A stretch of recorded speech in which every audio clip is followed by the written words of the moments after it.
15 বছর বয়সে যখন চোখের স্বপ্ন থাকে, দিতিপ্রিয়া রায়ের কাঁধে তখন পুরো সংসারের দায়িত্ব।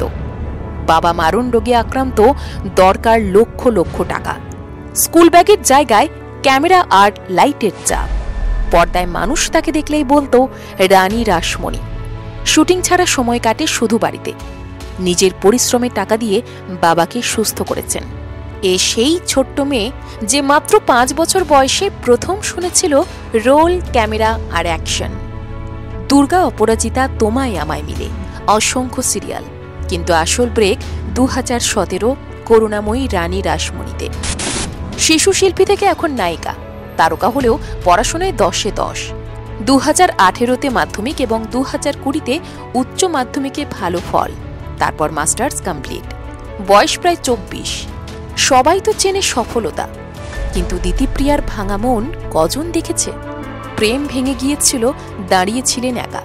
মিউচুয়াল সিদ্ধান্তে সম্পর্ক থেকে বেরিয়ে এসে আবারও ভালোবাসাকে জায়গা দিয়েছেন।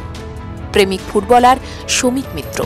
ইন্ডাস্ট্রিতে অভিনেত্রীর কাজের বয়স প্রায় 19 বছর। সফলতা তো সবাই চায়, কিন্তু দিতিপ্রিয়ার মতন লড়তে পারে কতজন? দিতিপ্রিয়ার অভিনীত কোন চরিত্র আপনার সবচেয়ে প্রিয়? লিখুন কমেন্টে।